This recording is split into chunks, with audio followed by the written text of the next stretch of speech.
नमस्कार।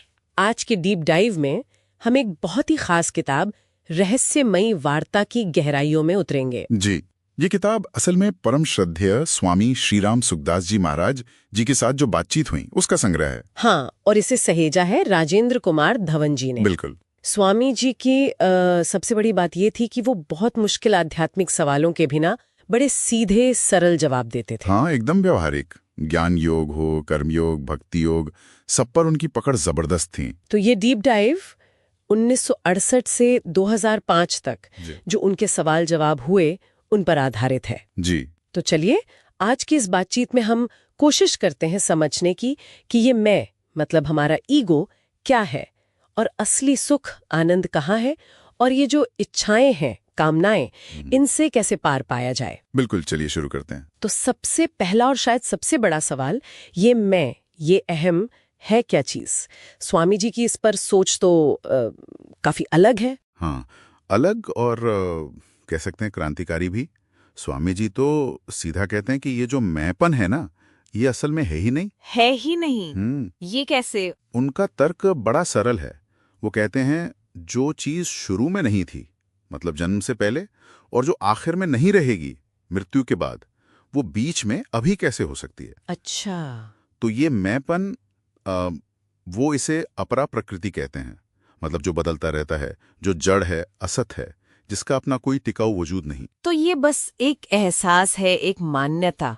और फिर वो जो कहते हैं कि हूं को है में लीन कर दो, इसका क्या मतलब हुआ फिर? हाँ बिल्कुल, मान्यता ही समझिए। हूँ मतलब ये मैं हूँ वाली सीमित भावना, मेरा अलग वजूद है। और है मतलब वो परम सत्ता जो हमेशा है, एवरीवेयर ऑलवेज। जी। तो हूँ को है में लीन करने का मतलब है अपनी इस छोटी मैं वाली पहचान को उस बड़ी अनंत सत्ता में मिला देना।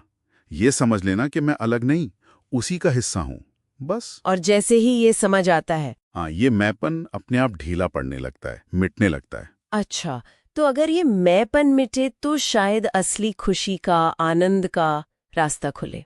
स्वामी जी ने आनंद के भी अलग अलग लेवल्स बताया है ना, शांत, अखंड, अनंत। जी हाँ, ये समझना बड़ा दिलचस्प है। देखिए, शांत आनंद वो है जो संसार से, मतलब चीजों से, व्यक्तियों से अटैचमेंट टूटने पर मिलता है।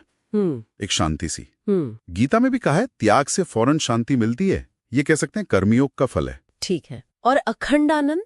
अखंड आनंद, जिसे वो निजानंद भी कहते हैं, वो अपने आप में स्थित होने से मिलता है, जब बाहर की दुनिया पर निर्भरता खत्म हो जाती है। ये ज्ञान योग से जुड़ा है। और तीसरा और सबसे ऊंचा है अनंत आनंद या परमानंद। ये मिलता है ईश्वर के परम प्रेम से, जब अपना निजपना, अपनी अलग हस्ती भी मिट जाती है, सिर्फ प्रेम बचता है। ये है भक्तियोग की मंजिल। ये तो बहुत गहरी बात है, लेकिन स्वामी जी की एक बात मुझे थोड़ी उलझन में डालती है। वो कहते हैं आनंद की इच्छा करने से आनंद नहीं मिलता। ये कैसे?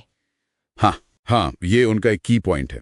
उनका कहना है कि देखो भाई, किसी भी चीज की इच्छा, चाहे वो मुक्ति हो या आनंद, वो भी तो एक बंधन ही है ना, एक कामना है। अच्छा। इच्छा हमें प्रकृति से बांधे रखती है, तो इच्छा मात्र का त्याग करना है। बस चुप हो जाना है। मतलब सारी इच्छाओं से हट जाना है। चुप हो जाना है। हाँ, फिर परमात्मा की प्राप्ति अपने आप होती है। वो स्वतः है, हमें बस रास्ते से हटना है, अपनी इच्छाओं को हटाना है। तो मतलब इच्छा ही असली जड़ है, दुख की भी। आमतौर पर तो लगता है कि चीजें नहीं है इसलिए दुखी हैं। नहीं, स्वामी जी का साफ मानना था, दुख वस्तु की कमी से नहीं, वस्तु की इच्छा से होता है। इच्छा से। जी। और मजे की बात यह है कि हम अक्सर उन चीजों के पीछे भागते हैं जो हमें असल में चाहिए ही नहीं या हमारे लिए अच्छी नहीं है। जो जरूरी है वो तो भगवान दे ही देता है। उनका तो अनुभव था कि इच्छा करो तो चीज मुश्किल से मिलती है, और इच्छा छोड़ दो तो सामने आ जाती है। लेकिन एक सवाल उठता है, अगर कोई इच्छा ही ना करे तो फिर दुनिया कैसे चलेगी? कर्म कैसे होंगे? तरक्की कैसे होगी? नहीं, इसका जवाब भी है।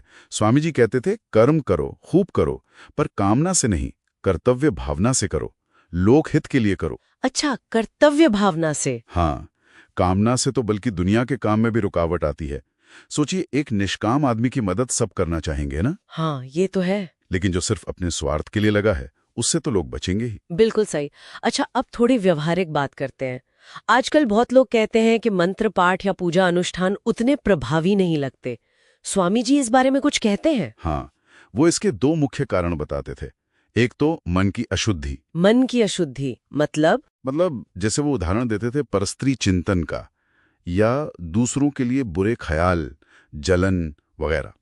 इससे मन की शक्ति खत्म हो जाती है, एकाग्रता नहीं बनती।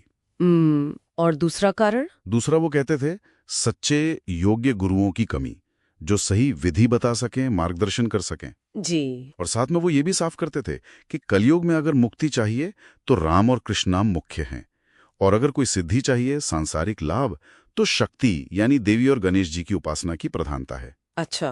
और एक चीज मैंने पढ़ी थी, बजरंग बाण के पाठ के बारे में उनकी कुछ खास राय थी। हाँ, बिल्कुल।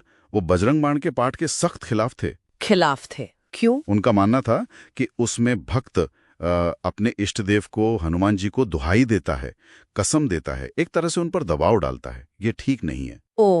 देवता ऐसे दबाव से प्रसन्न नहीं होते। वो कहते थे कि संकट आए तो हनुमान चालीसा पढ़ो, सुंदरकांड का पाठ करो, प्रेम से पुकारो, दबाव मत डालो। ये बहुत महत्वपूर्ण बात है।